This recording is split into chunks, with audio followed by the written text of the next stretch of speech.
Radio city originals. मैं आजाद हूं।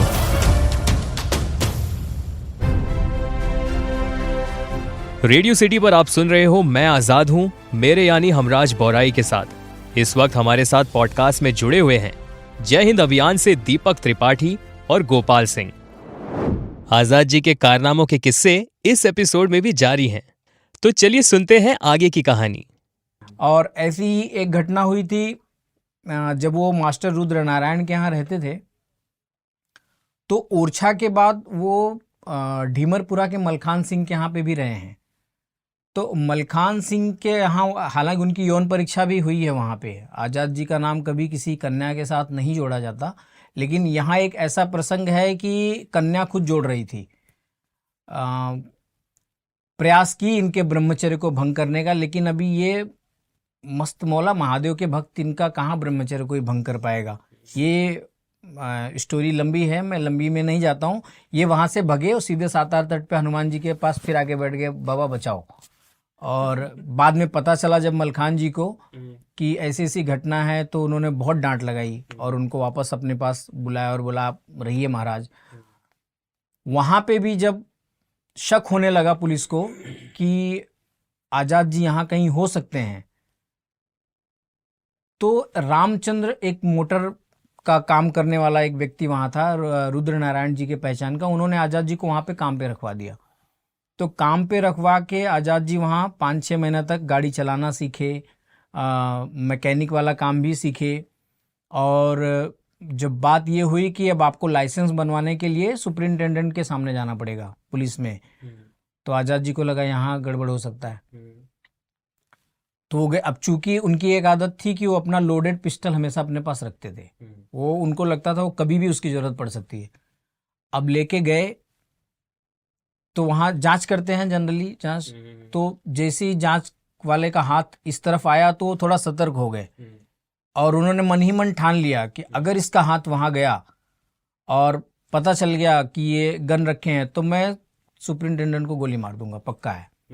लेकिन जैसे तैसे वो बात नहीं पहुंची वहां तक और उनका लाइसेंस बन गया हरिशंकर ब्रह्मचारी के नाम से।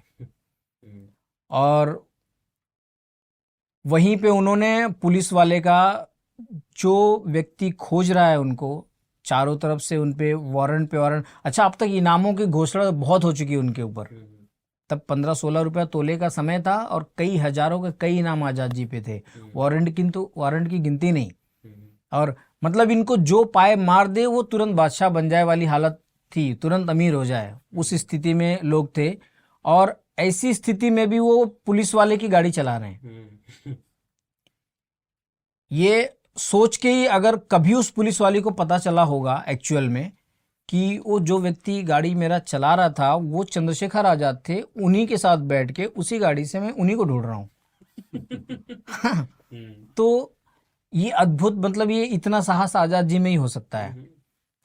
दूसरी बात, जब यहाँ पे बनारस में पता चला, जब वो बनारस के समय की बात मैं कर रहा हूँ, जैसे मैं कुछ ऐसी बातें बता रहा हूँ जो जिससे लोग नहीं जानते, तो वो सीक्वेंस में नहीं है, कहीं का भी है।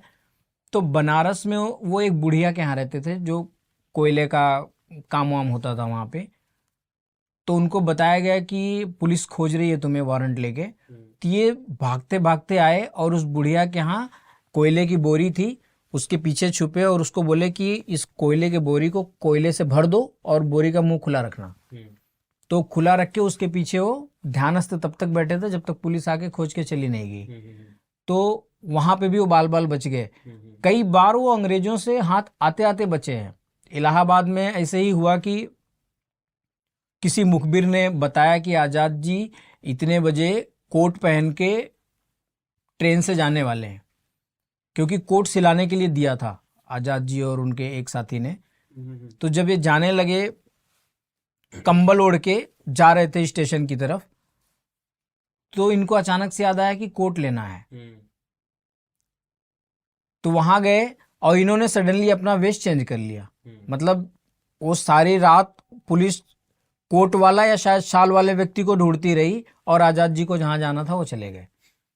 तो ये इस बात का ध्यान रखते थे कि उन्होंने तुमसे क्या बात की है, और जब तुमसे बिछड़ते थे तो वो काम वो नहीं करते थे। अगर तुमको बता रहे हैं कि भाई अब मैं गोरेगांव जाने वाला हूँ, ठीक है, अब आपसे जब बिछड़े तो गोरेगांव नहीं मुलुंड चले जाते थे, क्योंकि उनको ये रहता था कि क्या पता यही तो नहीं मुखबिर है। बहुत सारे लोग मुखबिरी में, उनके जैसे यशपाल थे, यशपाल को उन्होंने मृत्युदंड ऐलान कर रखा था कि यशपाल मिलेगा तो उसको हम गोली मार दो। यशपाल इनका क्रांतिकारी साथी था, यश की धरोहर उन्होंने पुस्तक लिखी है। अच्छा, उसके ऊपर इसलिए खींच गए थे आज़ाद जी कि वो जो मनी एक्शन से पैसा मिलता था वो सबको किसी न किसी काम के लिए मिलता था, लेकिन यशपाल एक कन्या के चक्कर में पड़ गए थे और वो उसके लिए लाली बिंदी साड़ी इस चक्कर में पड़ गए। तो आज़ाद को लगा यार ये अय्याशियों के लिए यूज़ कर रहा है पैसे को, तो इसको गोली मार दो। और विवाह करना अलाउड ही नहीं था दल में आने के बाद, या अगर कर रहे हो बहुत मजबूर हो तो बताओ, क्योंकि आज़ाद जी का ये मानना था कि जो क्रांतिकारी दल में आया है अगर वो इशक मुशक के चक्कर में पड़ा तो पूरे क्रांति को चौपट करेगा, इसलिए ऐसे व्यक्ति को या तो मार डालो या तो ऐसे व्यक्ति को एंट्री ही न दो। इसलिए वो यशपाल को मारना भी चाहते थे। हालांकि बाद में माफ़ीनामा दिया उन्होंने, कई बार कई लोगों ने सपोर्ट किया कि क्षमा कर दीजिए, तो क्षमा किए वो। तो यही ढीमरपुरा में उनके साथ भी यौन परीक्षा हुई, उसमें भी वो सफल रहे, नहीं फिसले।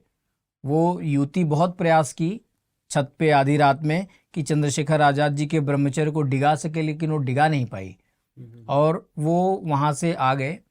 हाँ, तो ऐसे ही बहुत सारी वो बातें हैं जो शायद मुझे लगता है कि लोग नहीं जानते हैं और लोगों को ये चीज़ें जाननी चाहिए। चौथी जमात तक पढ़ा एक व्यक्ति संस्कृत का नॉलेज ना के बराबर, बमुश्किल 1-2 श्लोक याद रहा होगा, उसके भरोसे उन्होंने फरारी का समय 1.5-2 वर्ष निकाल दिए सिर्फ शिक्षक बन के। क्या पढ़ाया होगा आप भी जान सकते हो, किस तरह से उन्होंने बनाया होगा अपना माहौल कि लोग इनको समझें कि भाई साधु हैं, ब्रह्मचारी हैं। और काकोरी कांड में जब घोषणा हो गई थी सजा की, तो इनकी टीम द्वारा जो डिप्टी एसपी थे उनको गोली मार दी गई, राय बहादुर को, उनको गोली मारी गई। राय बहादुर उनकी उपाधि थी।